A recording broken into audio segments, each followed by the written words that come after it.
চাঁদপুরের শাহরাস্তির বানিয়াচু এলাকায় বাস ট্রাকের মুখোমুখি সংঘর্ষে ৩ জন নিহত হয়েছে। এতে আহত হয়েছেন অন্তত ১৫ জন।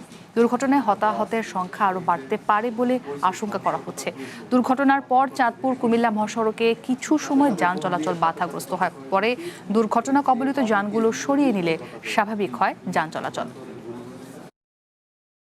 মঙ্গলবার বালুবাহী ট্রাক ও যশোরগামী আল আরাফা পরিবহনের একটি বাসের মুখোমুখি সংঘর্ষ হয়। এতে বাস ও ট্রাকের সামনের অংশ দুমড়ে মুচড়ে যায়। ঘটনাস্থলেই মারা যান ৩ জন এবং বাসের ভেতর আটকা পড়েন বেশ কয়েকজন যাত্রী।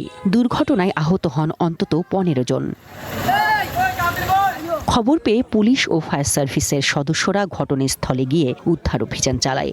আহতদের প্রথমে শাহরাস্তি উপজেলা স্বাস্থ্য কমপ্লেক্সে নিয়ে যাওয়া হয়। সেখান থেকে কয়েকজনকে কুমিল্লা মেডিকেল কলেজ হাসপাতালে পাঠানো হয়। অবস্থা সংকটাপন্ন হওয়ায় ২ জনকে ঢাকায় আনা হয়েছে। দুর্ঘটনাগুলো প্রতিনিয়ত হয়ে থাকে। এই রাস্তার মধ্যে আমরা দেখি, আরো অনেক সময় দেখেছি এরকম দুর্ঘটনা ঘটে থাকে। এর মূল কারণ হচ্ছে এগুলোর ওভার স্পিড এবং তারা নিয়ন্ত্রণের মধ্যে রাখে না। এই ডাম্প ট্রাকগুলো দিনের বেলায় বন্ধ থাকুক, আর আমাদের এই রাস্তাটা যত চওড়া কম, তো এটা অবশ্যই ডাবল লাইন করা খুবই প্রয়োজন। ৩ জন নিহত হওয়ার বিষয়টি নিশ্চিত করেছেন শাহরাস্তি থানার ওসি। দুর্ঘটনার কারণ উদ্ঘাটনে তদন্ত চলছে। হওয়ার পরপরই আমরা পুলিশ এখানে উপস্থিত হই।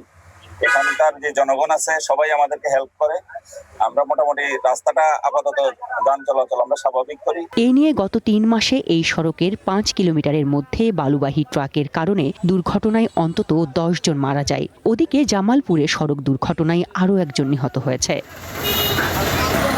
One national desk.